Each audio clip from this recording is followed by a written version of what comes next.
ready to begin. Thank you, Alex, and good evening, everyone. Welcome back. We've had a little vacation. If you read the message on Facebook or if you received the email announcing tonight's meeting, you know that we're going to start meeting every other week. I have a book I'm finishing and some other work that I'm charged with that necessitates my doing this every other week. Otherwise, I don't have time to prepare what I need for these programs. And while it was easy sailing through the Kitab-i-Gan because I already had done an outline of the whole book, these programs henceforward are going to take some effort on my part. Not just for putting the slides together, but also doing research for my own, because while I have studied the history of the faith a long time, you get into presenting it to someone else and you realize how many details you don't know. So one thing you're going to find tonight on the program is that I'm going to give you a lot of information that we won't have time to discuss, but that if you'll download the slides, there will be information that you can look at on your own. There'll be about 3 hyperlinks that I will include on the slides, which if you'll click on, and I'll show that during the presentation, you'll be able to get a lot more information about the journey than we will be able to go over tonight. So we'll get as far as we go, and we'll stop when a time is up, but then you will have the slides to do a lot more study on your own. So let me begin by sharing my screen and begin our journey. Now, we've described this whole course that we've been taking for a year and a half now as a journey, first a journey through the Abrahamic religions, but a literal journey of the travels and life of Baha'u'llah. And of course, this particular journey is important because it's really the longest journey of his life. It takes 110 days. They go over 1,000 miles, and they're on howdahs or walking, and it's an incredible description that you have available to you, which I will share with you. I've already shared with you if you paid attention the last time, but I'm going to share it with another hyperlink tonight. So the most complete description is in Baha'u'llah, the King of Glory, from pages 168 through 196, the Hassan Balyuzi biography of Baha'u'llah. He gathers together all the other ancillary descriptions with a few exceptions. And we'll discuss some of the sources he uses, but it's amazing because he not only discusses each place.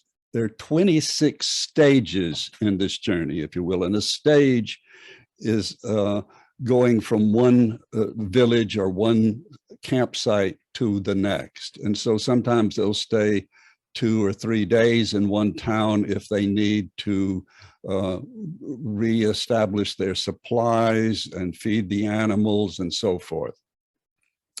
So among the things that I find particularly interesting in these some 32 pages of description by Balyuzi are the landscapes, because they're varied from desert terrains all the way up to 4,000-foot mountains, across beautiful rivers and very perilous trails in some cases. In some towns, they're welcomed with great anticipation, and in some towns they have to stay outside the gates because there's danger and people who are not so welcoming. A second thing I found interesting, so these are just some of the highlights that we will not have time to go over tonight, but that I found particularly interesting. One is, throughout this description, you have the appearance and disappearance here and there of Mirza Yahya. We'll discuss that a little bit.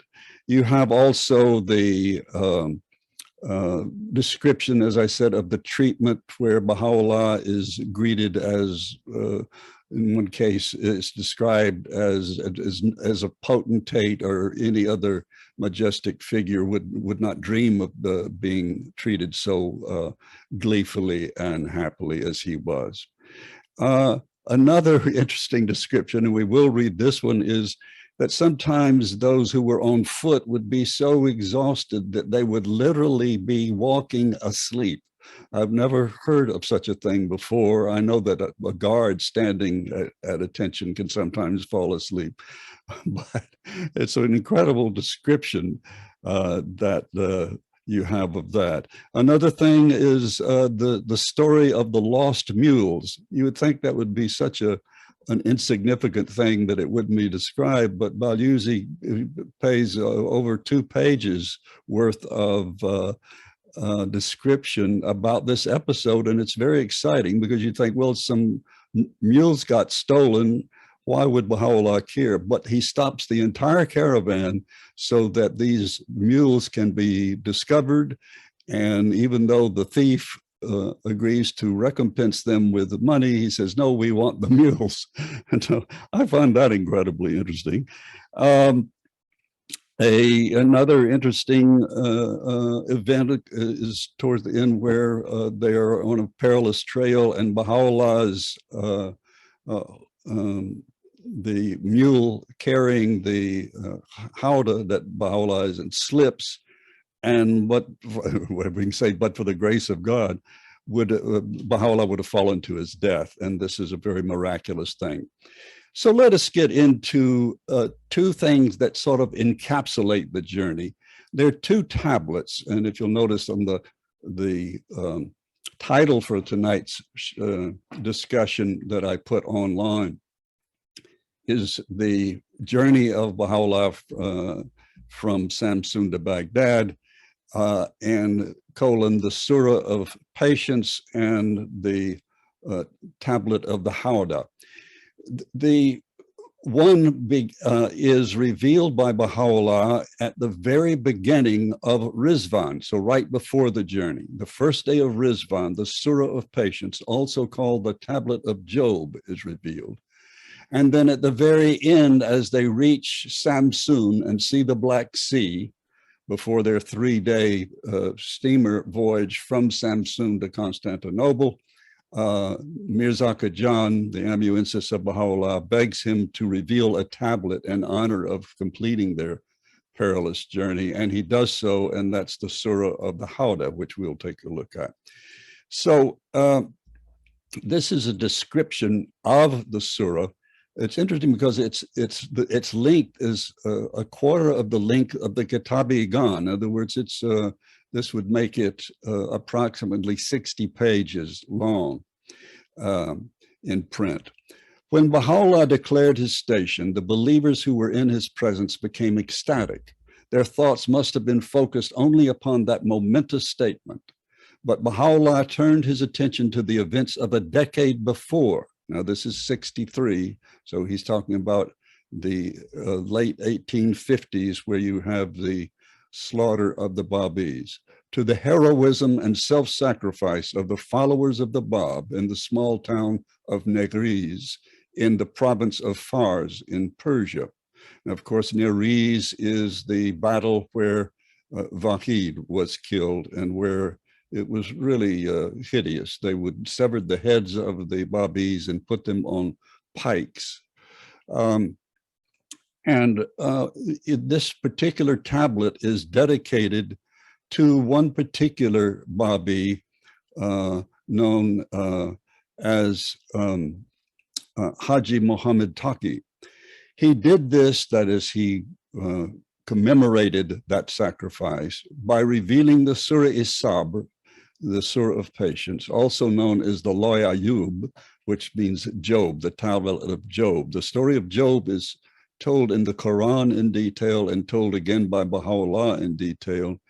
And it's quite unlike the story of Job in the Old Testament, because in the Quran and in the telling by Baha'u'llah, Job is not simply a faithful believer, he is a prophet of God, a manifestation.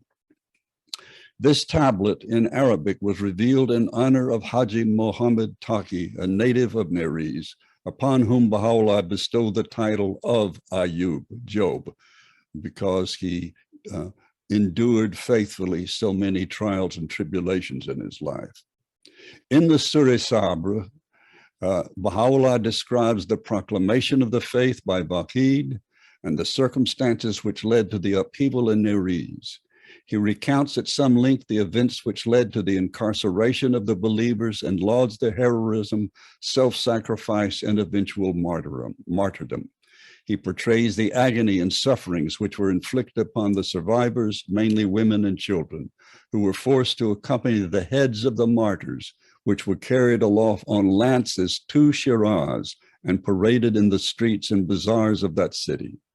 He severely condemns the perpetrators of such atrocities and warns them not to rejoice in their actions, but to fear the wrath of an almighty God who will justly in the next world punish them for the cruelties they have inflicted upon his loved ones. You may remember a passage by Baha'u'llah in the Hidden Words where he says, I will forgive no man's injustice. He then turns to, Balyuzi does, to the preparations that were made. And we mentioned these last time. At last, preparations for the journey were put in hand. Ustad Bakir, Ustad Ahmad, two brothers, carpenters from Kashan, got down to constructing the Howdahs. And the two brothers, Ustad Bakir and Ustad Muhammad Ismail, tailors, also of Kashan, were busy making suitable garments for the journey. The departure of Baha'u'llah from the Garden of Rizwan at noon on the 14th, and I won't pronounce that, but on May the 3rd, 1863, witnessed scenes of tumultuous enthusiasm, no less spectacular and even more touching than those which greeted him when leaving his most great house in Baghdad.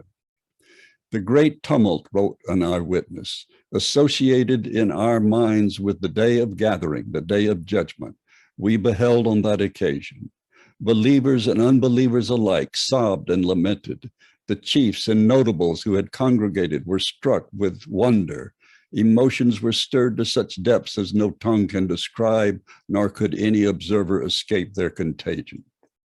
Mounted on his steed, and you're probably all familiar with this, it's such a beautiful portrait of Baha'u'llah. Mounted on his steed, a red roan stallion of finest breed, the best his lovers could purchase for him, and leaving behind him a bowing multitude of fervent admirers, he rode forth on the first stage of a journey that was to carry him to the city of Constantinople. Numerous were the heads, Nabil himself, a witness of that memorable scene, recounts, which on every side bowed to the dust at the feet of his horse and kissed its hooves, and countless were those who pressed forward to embrace his stirrups. How great the number of those embodiments of fidelity, testifies a fellow traveler, who casting themselves before that charger, preferred death to separation from their beloved. Methinks that the blessed steed trod upon the bodies of those pure-hearted souls. And here's a picture of what a caravan of Howdah would look like. Some you can see individuals are on horseback. Baha'u'llah was sometimes in the Howdah, sometimes on horseback. And some, as you can see, were on foot. Some would march ahead to find an appropriate campsite, and so on. There's description of the preparation of food and so on. That's there were groups, each of which had particular services they were to render. The same tokens of devotion shown Baha'u'llah at the time of his departure from his house. Excuse me, I've already done that one. So these are the individuals. I'm not going to read their names, but again, this is for your benefit and for your study. So I listed all of the individuals listed by Nabil in his second volume of those who accompanied him. God it was, Baha'u'llah himself declared, who enabled me to depart out of the city of Baghdad, clothed with such majesty as none except the denier and the malicious can fail to acknowledge. These marks of homage and devotion continued to surround him until he was installed in Constantinople. Mirza Yahya. Now, Mirza Yahya is entangled in this journey in various ways you will see tonight. Mirza Yahya, while hurrying on foot by his own choice, behind Baha'u'llah's carriage, on the day of his arrival in that city of Constantinople, so we're getting ahead here, was overheard by Nabil to remark to Sayyid Muhammad. Now, Sayyid Muhammad of Isfahan becomes the one who entices Mirza Yahya to rebel against Baha'u'llah. Had I not chosen to hide myself, had I revealed my identity, the honor accorded Baha'u'llah on that day would have been mine too. Well, why did he choose to hide himself? Well, of course, throughout his life, he did that rather than doing the job that was nobly given to him by the Bab to carry on the leadership of the faith until Baha'u'llah revealed himself. So let's look at some more about this iniquity of Baha'u'llah. Here, we're not going into the description of the journey, but notice this is a passage from Baha'u'llah recounting it about the journey in Mirza Yahya in Epistle to the Son of the Wolf, page 166. So this is Baha'u'llah speaking about Mirza Yahya. We especially appointed certain ones to collect the writings of the primal point, that's of the Bab. When this was accomplished, we summoned Mirza Yahya and Mirza Vahib Khurasani, known as Mirza Javad, to meet in a certain place. Conforming with our instructions, they completed the task of transcribing 2 copies of the works of the primal point. I swear by God, this wronged one, by reason of his constant association with men, hath not looked at these books nor gazed with outward eyes on these writings. When we departed, these writings were in the possession of these 2 persons. It was agreed that Mirza Yahya should be entrusted with them and proceed to Persia and disseminate them throughout that land. This wronged one proceeded at the request of the ministers of the Ottoman government to their capital. And so he's talking about the journey. When we arrived in Mosul, which is not halfway, about a third of the way, we found that Mirza Yahya had left before us for that city and was awaiting us there. In other words, he had totally disobeyed Baha'u'llah, had not gone to Persia, had left all the writings in Baghdad, while he himself proceeded to Constantinople. Now, he sort of walks besides the caravan, Mirza Yahya does. And so here's a description of this same machination of Mirza Yahya to be with the caravan, but not in the caravan, and to disguise himself it's sometimes as a darvish, but in this case as an Arab, so that even his family didn't know he was nearby. His family was in the caravan. So this is from a traveler's narrative by Abdul Baha. During this period, this is the period of the journey, Mirza Yahya remained concealed and hidden, continuing and abiding in his former conduct and behavior, until when the edict of the removal of Baha'u'llah from Baghdad was issued by His Majesty the Ottoman monarch, Mirza Yahya would neither quit nor accompany him, Baha'u'llah. In other words, he wouldn't go with him for fear of being recognized and possibly being executed or suffer whatever Baha'u'llah would suffer. And yet he didn't want to be far away from him, so he could claim that later that he himself was the promised one.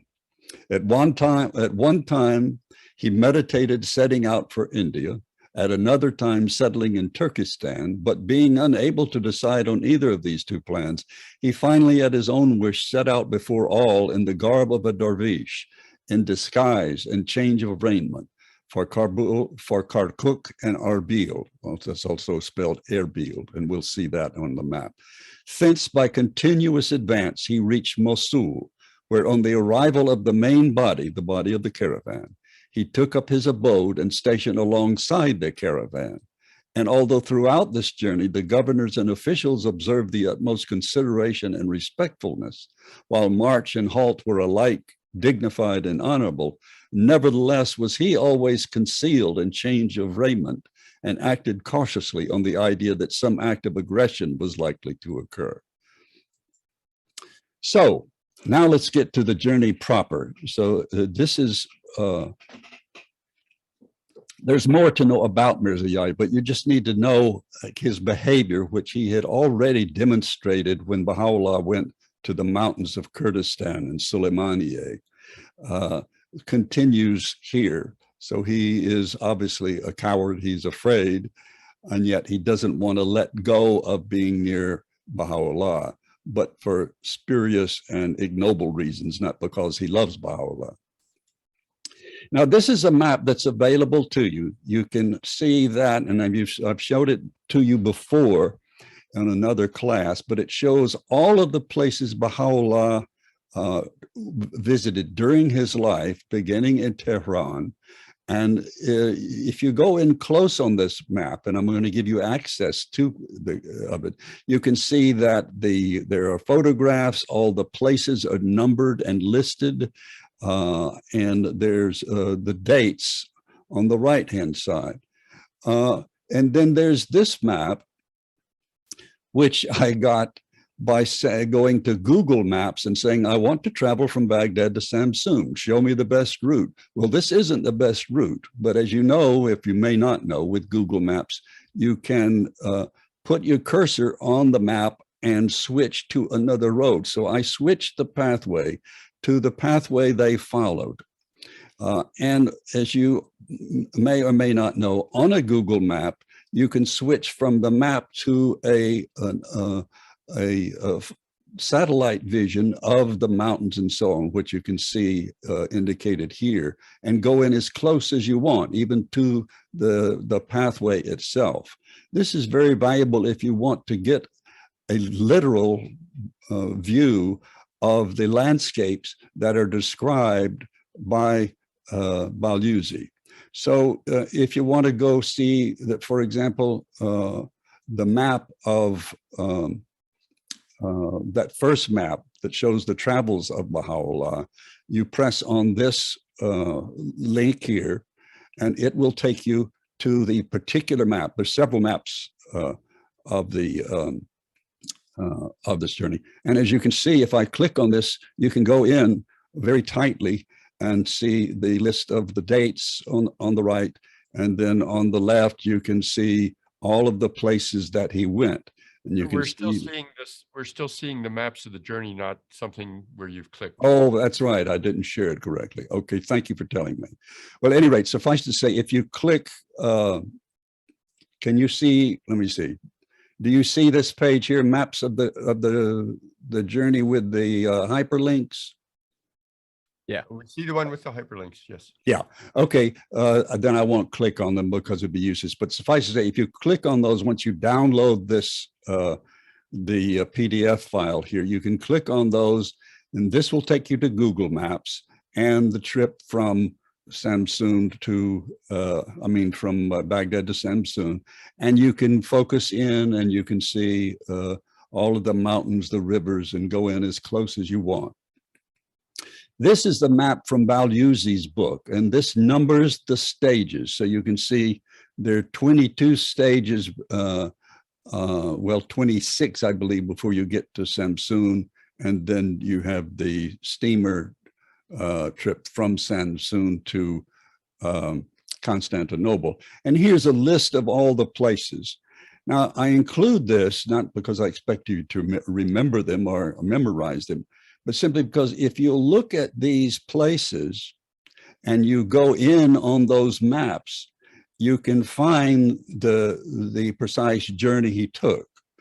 So while it's not the quickest way, if you want to take a car ride to from Baghdad, and this is one highway, but it's not the fastest highway, you will find that it will take you approximately 20 hours by car, and which would be, if, I don't like to drive more than 7 hours in a day. I don't like to drive that much. It would take you 3 days to drive it by car, going, presumably whatever the traffic will allow. It took them 110 days.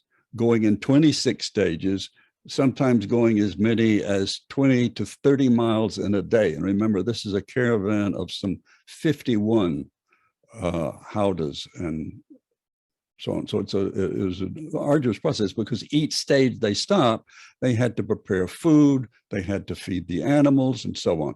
A caravan consisting of 50 mules, a mounted guard of 10 soldiers with their officers, 7 pairs of howdahs. I said 50 howdahs or 50 mules. Each pair surmounted by 4 parasols was formed and wended its way by easy stages and in the pace of no less than 110 days across the uplands, through the defiles, the woods, the valleys and pastures comprising the picturesque scenery of eastern Anatolia to the port of Samsun on the Black Sea. Again, some of the mountains, they didn't traverse over the mountains, but sometimes they would have to go across them. Quite high and quite perilous. At times on horseback, at times resting in the howdah reserved for his use, and which was oftentimes surrounded by his companions, most of whom were on foot. He, by virtue of the written order of Namik Pasha, was accorded, and you remember Namik Pasha is the governor of Baghdad who loved him dearly, as he traveled northward in the path of spring, an enthusiastic reception by the Walis, the Mustasarifs, the Makams, the Mudirs, the Sheikhs, the Muftis, and the Khadis, the government officials and notables belonging to the districts through which he passed.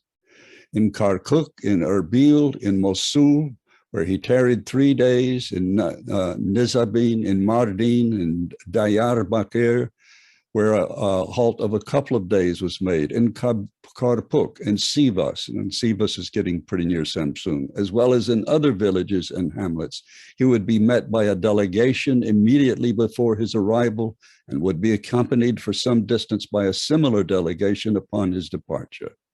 The festivities which at some stations was held in his honor, the food the villagers prepared and brought for his acceptance, the eagerness which time and again they exhibited in providing the means for his comfort, recalled the reverence which the people of Baghdad had showed him on so many occasions.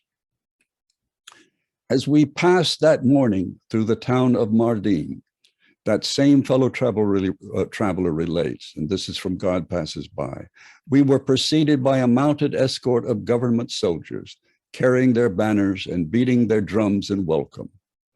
The Mustasarif, together with officials and notables, accompanied us, while men, women, and children, crowding the housetops and filling the streets, awaited our arrival. With dignity and pomp, we traversed that town and resumed our journey, the Mustarif and those with him escorting us for a considerable distance. According to the unanimous testimony of those we met in the course of that journey, Nabil has recorded in his narrative, never before had they witnessed along this route, over which governors and mushirs continually passed back and forth between Constantinople and Baghdad, anyone travel in such state, dispense such hospitality to all, and accord to each so great a share of his bounty. One thing that is noted, and I forget whether I included here, is that Baha'u'llah forbade the caravan from accepting gifts. They would pay for all of the goods and the services, the hay for the horses and mules and so on. Sighting from his howdah the Black Sea as he approached the port of Samsun, Baha'u'llah, at the request of Mirza Khajan, of course, Mirza Khajan, if you recall, is the first, aside from the first non-family member, to recognize Baha'u'llah, and also was his amanuensis through the greater part of the life of Baha'u'llah, and yet, so ironically, became a covenant breaker at the death of Baha'u'llah and followed Mirza Muhammad Ali, the half-brother of Abdul Baha. Revealed a tablet designated the Law-i-Howdah, and that should be Howdah, not, or Hadaj in the Persian, the tablet of the Howdah, which by such allusions as the divine touchstone, the grievous and tormenting mischief, reaffirmed and supplemented the dire predictions recorded in the recently revealed tablet of the Holy Mariner. So we have really three major tablets associated with the predicting of the journey, the setting out on the journey, and the end of the journey. Though the end of the journey in Constantinople really is encapsulated by the letter to the Sultan Abdulaziz, and we will read about that next time when we discuss the events that transpired in Constantinople. So the Surah the Loy Howdah, the tablet of the Howdah, sort of recounts the same dark and foreboding events that will befall Baha'u'llah in the future. And as we know, those will be most importantly the days of stress caused again by the insurrection of Mirza Yahya, as he is inspired by his the culprit, who is really the instigator of it all, Sayyid Muhammad of Isfahan, who is, we will find later, is exiled. If you remember, the government splits up the group, sends part of them to Akka after they go to Adrianople, and part of them to Cyprus, and they purposely mix them up. So Mirza Khajan, Mirza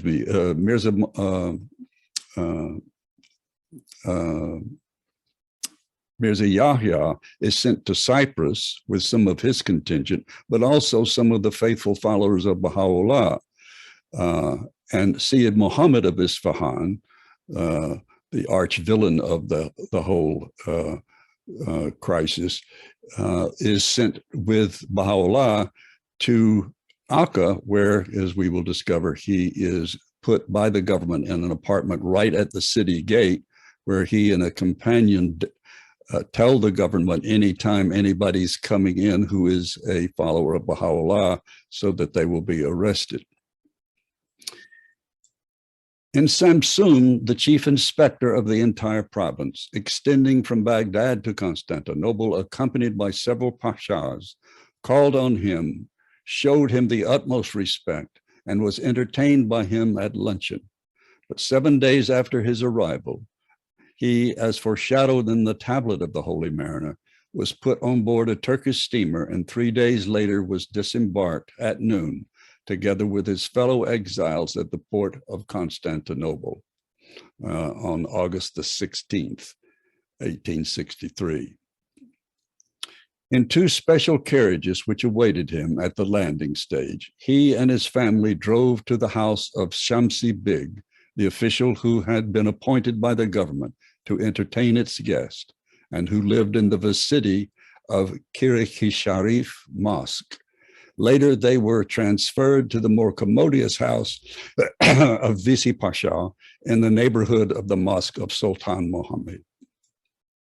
With the arrival of Baha'u'llah at Constantinople, the capital of the Ottoman Empire and seat of the Caliphate, acclaimed by Mohammedans as the dome of Islam, but stigmatized by Baha'u'llah as the spot whereon the throne of tyranny had been established.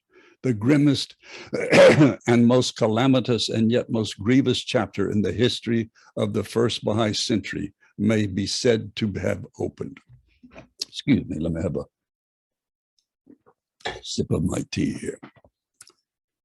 A period in which untold privations and unprecedented trials were mingled with the noblest spiritual triumphs was now commencing. The day star of Baha'u'llah's ministry was about to reach its zenith. The most momentous years of the heroic age of his dispensation were at hand. The catastrophic process foreshadowed as far back as the year 60 by his forerunner in the Qayyum al-Asma, that'd be the Bab, and the Qayyum al-Asma is the commentary on the Surah of Joseph, was beginning to be set in motion. Now, if you want the detail, or you want the sources of some of the detail of Balyuzi, of course, the best place to go, in addition to Balyuzi, is always to the wonderful 4-volume work by Tahirzadeh, The Revelation of Baha'u'llah, where you can read more about the details of the Surah Sabra, the Surah of Patience, and the tablet of the Howdah. The sources that Balyuzi uses, in addition to Nabil's unpublished second volume of his narrative, are the memories and memoirs of Aka Hussein Ashi, whose picture I will show you in the next slide, and Aka Rida-i Kanad, and Aka Rida is, I'll also show you his picture. And then the narrative of Mirza Habib Afnan. This is Aka Rida, a native of Shiraz, and Aka Husseini Ashi. I'll show you an earlier picture of him in just a second, of Ashi. His brief biographic blurb I'll read in just a second. So these two individuals who were accompanying the caravan are some of the important sources of details about what transpired. And I bring them up for two reasons. One, this is a biographical blurb about Aka Rida. Aka Rida, a native of Shiraz and a confectioner, hence the term Kanad by trade, was a devout follower of Baha'u'llah and was closely beside him from Baghdad, the Baghdad days until his ascension. He later served Abdul Baha with equal zeal and devotion until his death in 1912, while Abdul Baha was in America. And then Ashi, Aka Hussein, he's called Ashi because that means broth maker, because he became the cook in the household of Baha'u'llah, as many of you may know. Aka Hussein was the son of Aka Muhammad Javadi Kashani, a Babi of earlier days. Orphaned when a young boy, he was taken to Baghdad, where he grew up in the household of Baha'u'llah, eventually becoming his cook. For that reason, he became known as Ashi, or broth maker. This is important to me because his grandson is a dear friend of mine. He passed away a few years ago, who lived just a short distance from where I live. And I used to go visit him, and he would tell me stories of serving the guardian after all the other Persians had been admonished to leave Akka. He was one of the few, he and his family, who was ordered to stay behind to assist in making the gardens and so forth. And his great-grandson is younger than I am and is a very devout Baha'i in nearby Winter Haven, Florida, and is going to be doing a program for Bashrelai's Maryland firesides shortly. So I feel very close to them, but also it's interesting of note, and this stepping ahead, but this same Aka Hussein was one of the 7 who were so infuriated by what Syed Muhammad of Isfahan was doing, turning in all the visitors, that he and 6 others took it upon themselves to murder and spent subsequently, I forget how many years in prison. But he was forgiven by Baha'u'llah, even though Baha'u'llah soundly denounces this as being not only against his orders, but he, in another tablet called the Tablet of the Inquisition, describes in detail what pressures were then put upon him and what mistrust it caused among the citizenry of Akka when it turned out that these Baha'is had murdered someone. When in December 1924, Aka Hussein Ashi was at an advanced age and on his deathbed, Shoghi Effendi, the guardian of the Baha'i faith, instructed Aka Abdul Rasuli Mansuri Kashani to sit by his bedside and take down all that the dying man could remember of the events of 7 decades. It is a fascinating story that Ashi had to tell. And what is particularly striking is the amazing rapport between the reminiscences of an elderly man very soon to die and the narrative of Aka Rida Khanan. Aka Rida states all along the route, Baha'u'llah never permitted them to accept, and this is what I was talking about a few minutes ago, never accept such exactions, meaning gifts and so on. And they always bought their provisions and paid for them. Numik Pasha had one more request to make. He had a very beautiful horse which he wanted to send to Constantinople, and he asked to be followed to leave the horse with Baha'u'llah's men to look after. His request was granted. Aka Hosseini Akshi has related that this horse, which was to be delivered to Namik Pasha's son in Istanbul, was left in the care of Sayyid Hosseini Kashi or Kashani. He must have been particularly instructed to lend it well, to tend it well, I think that should be. Aka Rida himself had a frightening experience that night. He would sleep. Now, this is the kind of episodes that are narrated in detail by Balyuzi in those 30 pages. Aka Rida himself had a frightening experience that night. Now, this is in the midst of that narrative. He would sleep intermittently as he walked. At one time, noticing that Aka Muhammad Ibrahim Amir had sat down because the caravan carrying Baha'u'llah needed some repair, the caravan, the Howdah. He did likewise and promptly fell asleep again. He slept for 5 hours, and when he awoke, there was no sign of the caravan. In the intense darkness of the night, his absence had gone unnoticed. What had awakened him was the noise made by some men riding on driving donkeys. Thinking it was his own caravan, he hurried in their direction, but they were too fast for him. Anxious and afraid, he plodded on. Suddenly, he noticed the glare of a fire in the distance. This must be Aka Muhammad Bakir and his brazier. And the brazier, of course, is a cooking device that you put over an open fire to roast meat and so on. Aka Rida told himself, and so it proved to be. It was the hour of dawn and the morning prayer. They had halted Baha'u'llah's Howdah.